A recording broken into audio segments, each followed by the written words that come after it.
Olá pessoal, graça e paz, tudo bem? Pastor João Flávio Martinez, em mais uma oportunidade que Deus nos dá de estar aqui no Congresso Apologético Pastor Natanael Rinaldi. Nós temos participado aí dos 10, 12 últimos congressos e não poderíamos deixar de participar deste aqui também, 15º, para nós é um prazer. Eu não ia participar, como eu já disse aqui, eu passei por um momento muito difícil, eu perdi 60% do meu pulmão, então ele ainda está se recuperando. Vocês vão ver que a minha voz ela está um pouco ainda rouca, ainda fraca, mas nós estamos nos recuperando. A oxigenação já bate 97, 98, mas a capacidade pulmonar ainda é um pouco lenta. Pessoal, eu escolhi aqui uma palestra interessante, porque mandaram um vídeo para mim recentemente do nosso pastor Ed Renekiewicz, e eu fiquei assim meio passado vendo uma live que ele estava conversando com alguém, e ele faz uma afirmação que deixa a gente assim meio, né? Como é que pode um pastor fazer tal afirmação? E já há algum tempo ele tem feito afirmações tenebrosas, coisas assim infrutíferas, improdutivas. E diga-se de passagem, ao meu ver, pastor Ed Renekiewicz é uma pessoa gabaritada. Eu acho que ele tem condições, quando ele quer trazer grandes reflexões, que eu já vi sermões dele muito producentes, muito produtivos. Então, às vezes eu fico pensando o que leva uma pessoa a entrar por esse caminho. No final desse vídeo, eu vou tentar explicar para vocês o que eu entendi. Tá? Não há pessoalidade aqui, eu não tenho acesso ao pastor Ed Renekiewicz, não o conheço pessoalmente, apenas através dos vídeos. As questões aqui colocadas são coisas levantadas pelos próprios internautas, assuntos levantados por aqueles que acessam o site do CACP. Então eu vou tentar ser muito tranquilo aqui nas respostas. O vídeo que ele fez, deixa eu pegar aqui para você, o último agora, que ele estava numa live, vê se você escuta aí, depois eu melhoro o som. Olha só o que ele fala, vou soltar para vocês. Olha o que ele fala sobre ortodoxia. Vamos ouvir. Ortodoxia de quem? Não existe esse negócio chamado ortodoxia. Não existe a doutrina correta. Isso é uma fantasia. Isso é uma abstração. Bem, então você ouviu aí esse breve vídeo. Claro que tem um contexto. Eu vou botar o link depois aí para você ir lá, escutar, ver que eu não estou tirando ele do contexto. Então, quando é perguntado a ele sobre ortodoxia, ele diz que não existe doutrina correta. Isso é uma abstração. Bom, isso é preocupante. Por exemplo, ele é um pastor batista, nós temos a nossa declaração de fé. E todo pastor batista tem que seguir ali, naquela declaração de fé. Quando a gente é recebido como pastor batista, nós declaramos que estamos em alinhamento com a profissão de fé da denominação. Isso é óbvio. Se eu vou congregar na igreja metodista, eu tenho que me submeter ao credo metodista. Se eu vou congregar na igreja presbiteriana, eu tenho que me colocar à disposição de pregar a doutrina presbiteriana, a confissão de Westminster. E assim sucessivamente. Isso é algo natural. Então, as igrejas têm ortodoxia? Tem. Outra coisa, a maior parte das igrejas protestantes, elas seguem claramente uma confissão de fé, baseado nos credos apostólicos. Então existe um credo apostólico que foi sendo melhorado com o processo. Inclusive tem um livro muito bom do Roger Olson, chamado História da Teologia Cristã, da editora Vida, se não me engano. Vou pôr na tela do vídeo. Você adquire esse livro, dá uma estudada, para você entender um pouquinho se realmente a igreja não tem ortodoxia. Mas o que é ortodoxia? Eu vou ler para você, vou colocar aí na tela do vídeo. Ortodoxia é o corpo de doutrinas essenciais que devem ser adotadas por todos que queiram ser considerados cristãos. Um exemplo de uma doutrina ortodoxa, a doutrina da Trindade. Então você não tem como ter uma pessoa se dizendo cristã sem acreditar na doutrina da Trindade. Esse cristão está defeituoso ou ele é herético. Não é possível ter um segmento genuíno do cristianismo sem crer na doutrina da Trindade. Uma outra doutrina essencial, a divindade de Jesus. Ora, se você não crê que Jesus é a segunda pessoa da Trindade e Deus encarnado, você está desfigurando o Cristo Redentor, o Cristo Salvador. Uma outra doutrina importantíssima, a salvação pela fé e pela graça. Se você negar a salvação pela graça, você não tem como ser cristão. O cristianismo prega o favor imerecido, aquela salvação que é dada de presente de Deus ao homem, sem nenhum mérito. Então, são doutrinas ortodoxas e essenciais. O que não seria uma doutrina ortodoxa? Por exemplo, a escatologia. A escatologia há N visões escatológicas. Todas ensinam que Jesus voltará, mas cada uma do seu jeito. Então, digamos assim, na escatologia, nós teremos divergência, mas dentro da própria escatologia há uma ortodoxia. Qual ortodoxia? Jesus voltará. Então, em todas as visões, a conclusão é que ele vai voltar. Discute-se o jeito que ele vai voltar, a maneira como ele vai arrebatar a igreja, mas ele voltará. Então, assim, é absal ouvir um pastor de uma igreja respeitadíssima como a minha igreja, que é a Igreja Batista, falar uma coisa dessa. Eu vou ler alguns textos bíblicos, lembrando, senhoras e senhores que estão nos assistindo, que existem os 5 solas, e um deles é somente as Escrituras. Então você não pode descartar as Escrituras Sagradas, nem a ortodoxia das Escrituras Sagradas.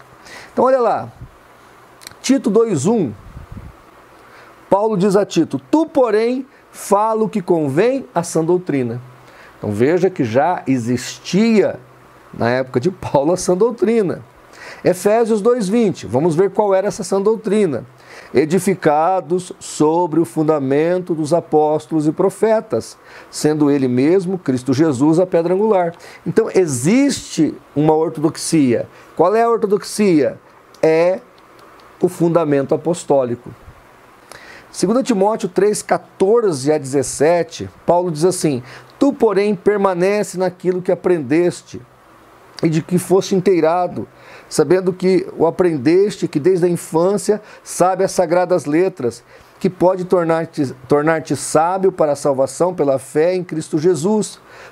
Toda a Escritura é inspirada por Deus. É útil para o ensino, para a repreensão, para a correção, para a educação na justiça, a fim de que o homem de Deus seja perfeito e perfeitamente habilitado para toda boa obra. Então, toda Escritura é inspirada. Havia já essa cosmovisão de ortodoxia já nos primeiros anos da igreja. Gálatas 1:8, Paulo diz assim: mas ainda que nós mesmos, um anjo vindo do céu, vos pregue outro evangelho que vai além do que temos pregado, seja anátema. Então, observe que Paulo está deixando claro que havia um evangelho verdadeiro na época dele já, claramente explicitado, que era a sã doutrina, que era a ortodoxia. 1 Coríntios 4:6, Paulo diz: estas coisas, irmãos, apliqueis figuradamente a mim mesmo e a Apolo, por vossa causa, para que por nosso exemplo aprendais isto, a não ultrapasseis o que está escrito. Então, assim, a fala do pastor Ed René Kivitz é totalmente injustificável. A igreja tem ortodoxia? Tem. Ela é muito alicerçada na Bíblia, muito fundamentada. Então, é lamentável ouvir da boca de um pastor, de um colega meu, de um pastor batista, esse tipo de coisa. Eu espero que ele venha se arrepender disso.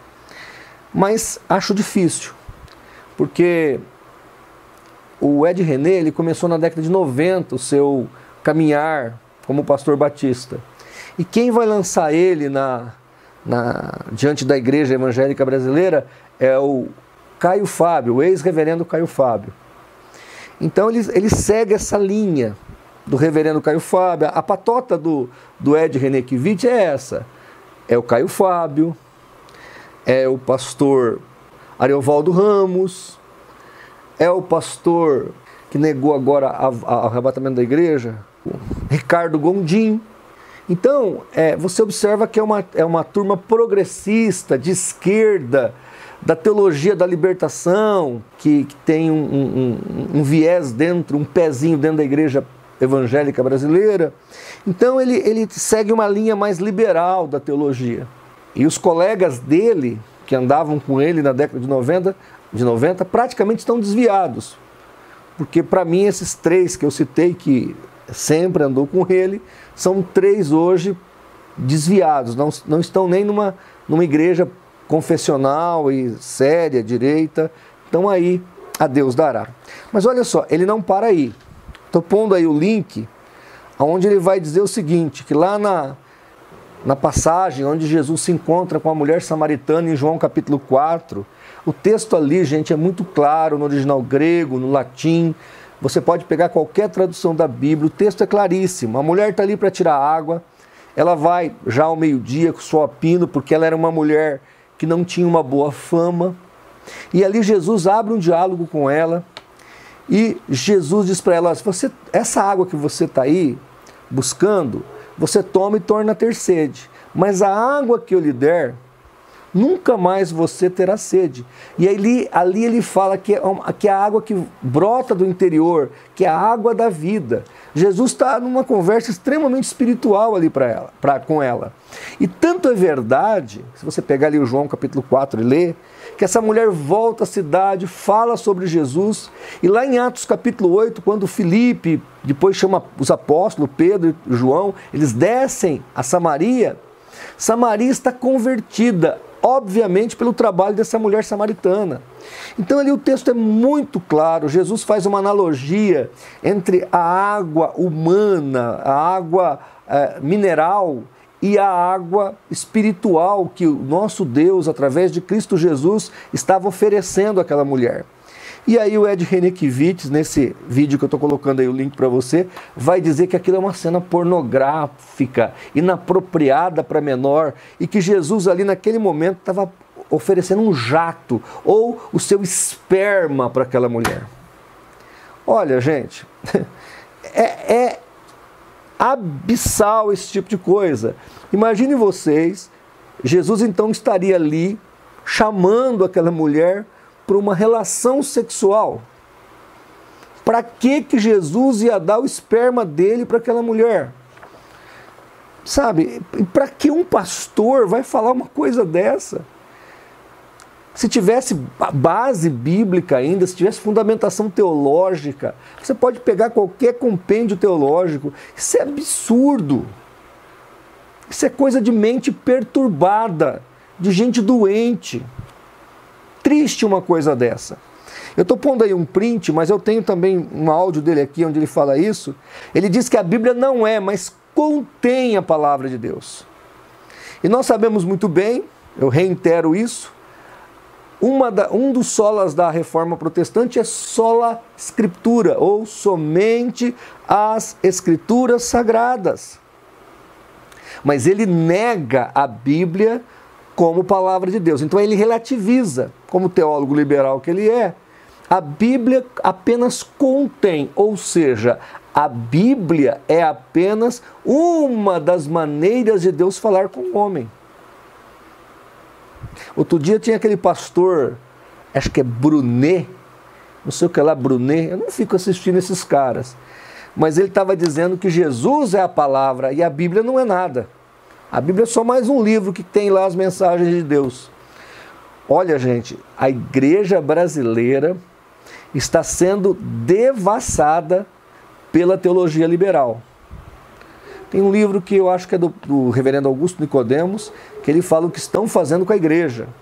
E ali ele trata sobre essa questão da teologia liberal, que está em todas as áreas da igreja, destruindo a igreja. A teologia liberal nada mais é do que uma maneira cética de olhar para as coisas de Deus. E aí você conjectura coisas absurdas, como morto não pode ressuscitar, mar vermelho não pode se abrir, e aí vai, né, essas conjecturas humanistas que destrói a fé de quem precisa acreditar. Num outro vídeo, eu estou pondo aí o link, o Ed René vai momentaneamente, ele já voltou atrás, mas só para nós nos lembrarmos dessa gafe que ele fez, ele vai lendo Romanos 5, ele fala assim, eu tenho para mim que Deus vai salvar todo mundo. Depois ele acabou se corrigindo. Mas veja, isso se chama, essa heresia se chama universalismo, aonde até o próprio Satanás vai acabar no céu. Olha que absurdo. Então, veja, um pastor não precisa entrar por esse caminho. E ainda que ele vá defender o universalismo, deveria ser um pouco mais prudente nas palavras.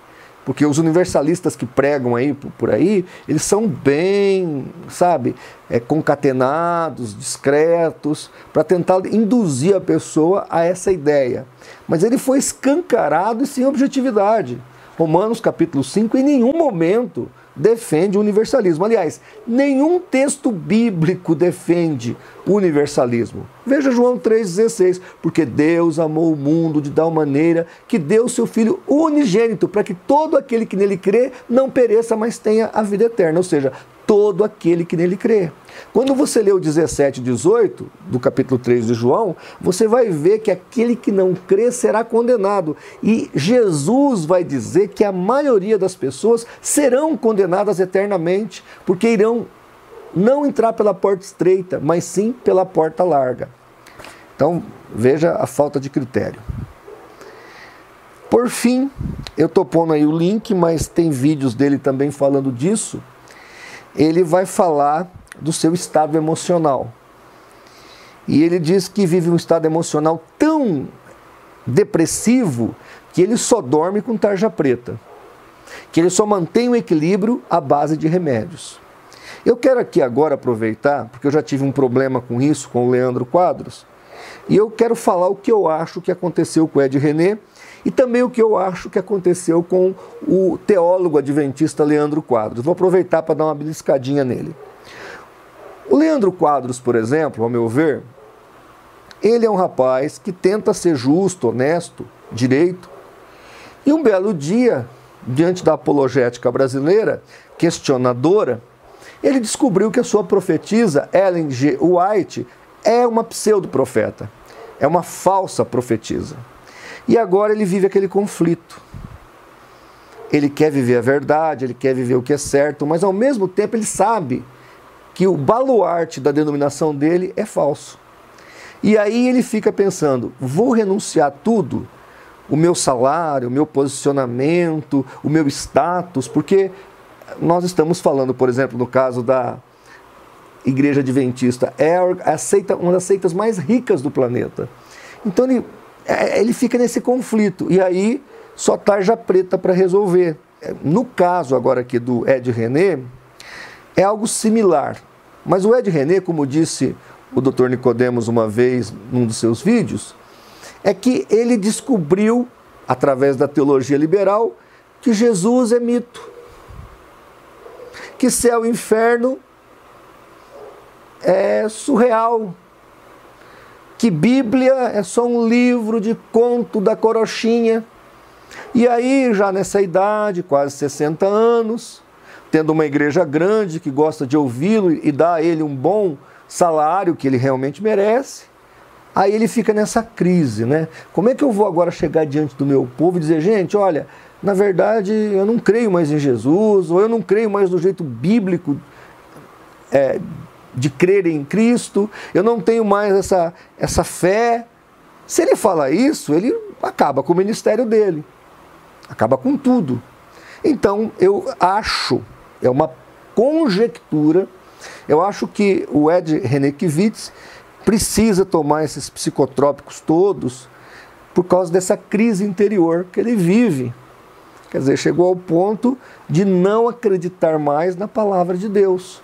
Se entregou à teologia liberal, andou com pessoas caídas, como o reverendo Caio Fábio, e agora se encontra aí nessa crise existencial. E aí, realmente tem que tomar tarja preta. E eu já disse aqui no meu outro vídeo, quando eu tratei dessa questão do Leandro Quadros, que também ele defendeu essa possibilidade, eu entendo que um pastor que esteja passando por problemas de ordem cognitiva e depressiva tem que se afastar do rebanho, se afastar do trabalho e se tratar. Eu disse isso ao Leandro Quadros, estou dizendo isso ao Ed Renekiewicz, lembrando que eu passei por isso e eu me tratei. Graças a Deus não precisei tomar remédio psicotrópico, foi um milagre, Deus realmente me curou em 6 meses, eu sou testemunha viva. Em 2016 eu passei por isso e assim, eu lamento, porque ao meu ver o Ed René passa por isso e também o Leandro Quadros, não por uma questão justa. Por exemplo, a gente pode passar por uma questão de depressão enfrentando crises na igreja, problemas de ordem estrutural, familiar. Todo ser humano está sujeito a isso. Eu não acho que o remédio é errado, ou que o médico não é adequado ser procurado. Não, deve ser procurado, deve ser tratado. O Dr. Augusto Cury trata muita gente e quase todos que procuram o tratamento com o Dr. Cury são restaurados, são recuperados. Ele mesmo falou isso para mim, eu fiquei maravilhado com como o Dr. Cury trabalha com as pessoas. Ele tem um tratamento, um dos psiquiatras mais famosos do Brasil, então existe cura, existe tratamento, não estou dizendo que não se deva fazê-lo, mas o que eu acho que levou essas duas pessoas que eu citei agora a essa triste realidade não é uma coisa assim que faz parte da vida, que podemos ser levados a isso, mas são coisas ruins que eles deixaram entrar na vida deles. No caso do Leandro Quadros, da Igreja Adventista, essa crise, se vai crer ou não, na minha opinião, né, em Ellen G. White. E o Ed Renekiewicz, o que ele faz agora? Pregando a fé sem crer. Eu acho que é esse o problema dele, porque agora ele tem que pregar sobre Deus, sobre fé, e ele mesmo não crê. Então ele vive essa... Viu, Ed René? Viu, Leandro Quadros? É só uma opinião. Eu acho que é isso aí. E se vocês estão passando por esse problema, o caminho é fácil. É só se render a Jesus, confessá-lo como Senhor das suas vidas e haverá cura e vitória para vocês. Tá bom? Eu não quis me delongar muito. Há muito mais para ser falado aqui do nosso pastor Ed Renekiewicz. Ele tem muitas contradições e algumas heresias graves, mas eu não quero me deter muito, já passei quase o tempo aqui pré-estabelecido para palestra online. Também você já está vendo que eu já estou um pouco ofegante, estou ainda me recuperando, como eu disse, né? Eu tinha até declinado desse congresso devido ao momento que eu vivi com o Covid, mas graças a Deus eu pude estar aqui, de participar de mais um, né, de estar com você aqui. E assim, qual é o conselho que eu dou para o pessoal que gosta do Ed Renekiewicz? Ore por ele. A igreja aí, Igreja Batista Água Branca, né, se reúne aí uma equipe, vê o que ele precisa, conversa com ele. Outra coisa, a igreja precisa se posicionar, porque a Convenção Batista Brasileira só age se os membros da igreja se posicionar. Eu acho que precisa se resolver essas questões. Isso fica muito ruim para o evangelho no Brasil, não só para a Igreja Batista, porque ele é uma figura conhecido como evangélico, então fica ruim para todo mundo. E eu espero que ele possa botar a mão na consciência, reconsiderar, né, se curar desse mal, que não é, para mim não é a depressão, mas é a teologia liberal, e que o Senhor possa orientar essas pessoas que estão assim nesse mesmo caminho a uma vida com Deus e em Deus. Tá bom? Gente, muito obrigado. Quero agradecer aqui ao pastor Natanael Rinaldi Filho, à Igreja Evangélica da Paz, ao pastor Miranda, por mais esta iniciativa, e glória a Deus por mais um congresso. Um abraço então, e se assim Deus permitir, até o ano que vem. Deus abençoe.